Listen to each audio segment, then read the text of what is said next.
So once again, during my enforced absence, we'll have a look at some bits and pieces. Again, this is similar to things that we've seen before, but we're now at the Heritage Railway at Alnwick, and I think it's called the Lionheart Railway because Alnwick is the home of the Percy family from the Middle Ages, whose coat of arms is a yellow field with a blue lion rampant. Langed and boofed gules, I believe. Anyway, so we've got some steam. That's basically it. I have shown this place before, but this is a slightly different environment, and it seems appropriate because on the front of one of the trains is an Easter bunny. So this is from, there it is. This is from last year, I believe, and it's a gorgeous train in excellent condition.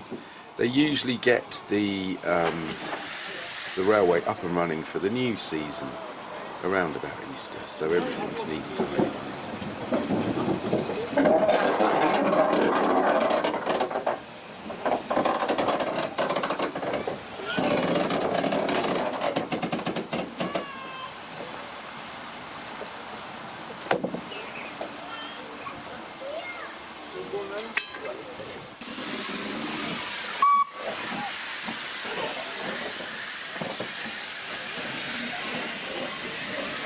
And once again, I would be happy to not actually go on the train. I'd be happy just sitting there or wandering around getting the overview and taking it all in. But we go with Mini Meltdown, and he loves a good journey. The other thing is he doesn't like steam trains at the moment because they go poop. So generally the best thing to do is to move him a safe distance away when it looks like a steam train is going to go poop. Other than that, he really likes them. I mean, they go hiss now and again, but you know, we're all right with that.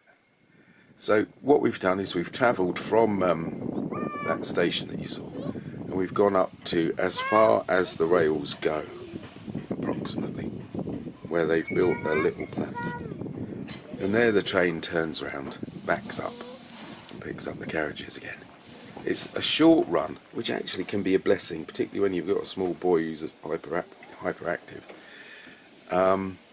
It's a short journey, it's a very enjoyable journey, and you end up in the lovely countryside. And we're at the far end. They are laying rails and sleepers all the time, getting it further and further towards the coast.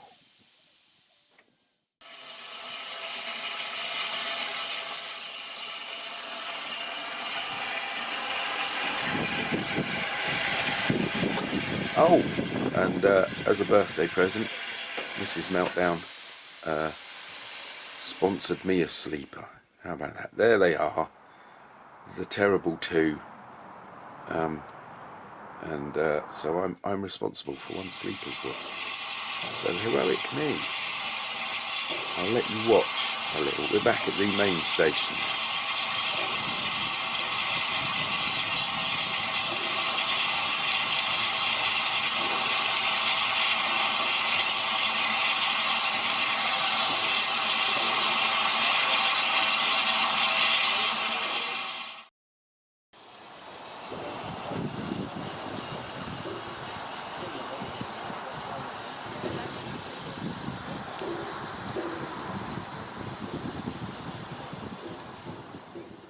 And I also love just a splendid view down the tracks.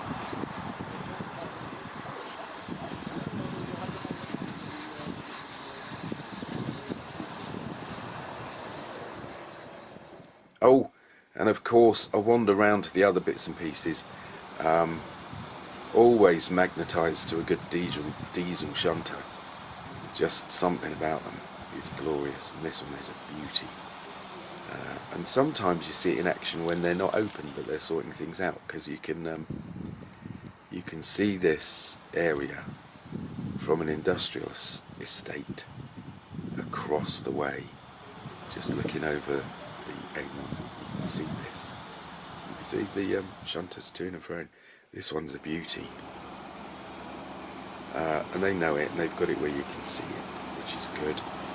They do have a nice collection of rolling stock and other engines, all being worked on. So our pottering about is just superb. There we go.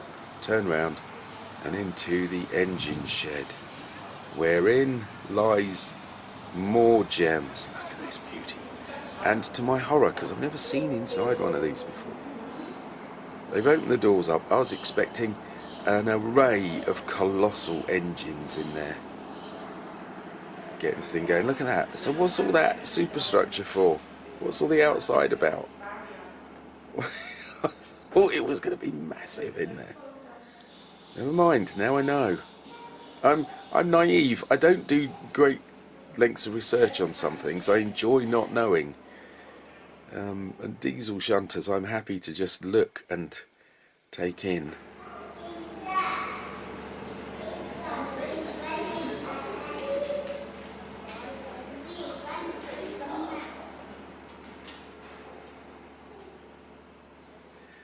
So here we have a few lined up, having work done on them, getting ready for a couple of coming years. I love it in here, just being surrounded by these things. No information boards because they're working on them, nothing. You're just given the chance, the opportunity to go in and see how things are. A little bit tidied up, a little bit of health and safety, but this is it.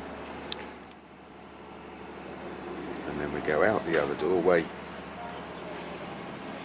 and there's one that's in a right state, but is every time you go it's getting better. That was a wonderful thing to see. They've really pulled this one round from what was basically a heap of rust. They're doing a great job on it. And there it sits, just nosing out. You can see you can go up the side there. There's that chap with a stick. You can go up the side onto a small platform and walk, walk past and get nice and close. Then it's separated, air rushes in, breaks them on. Now modern coaches, the other way round. Right. Air pressure. Yeah. And it comes apart, air comes in. Yeah. So what had to happen in the 1950s and 60s was when they changed over, they had to have locomotives close to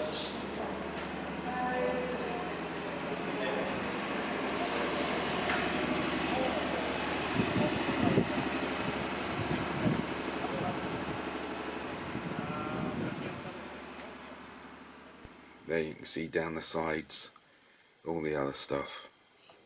And finally, another one of those open, fairly peaceful views. But look, there's a head of steam coming up around the footbridge, and eventually the small train moves into position. The workshop's not really open. You get another journey out, but I think they're topping it up with water at the moment, which is another one of those little functional things that's great to follow. And we fade out and say farewell. Thank you for watching. I hope you enjoyed it. Might get back to a few other projects soon. See ya.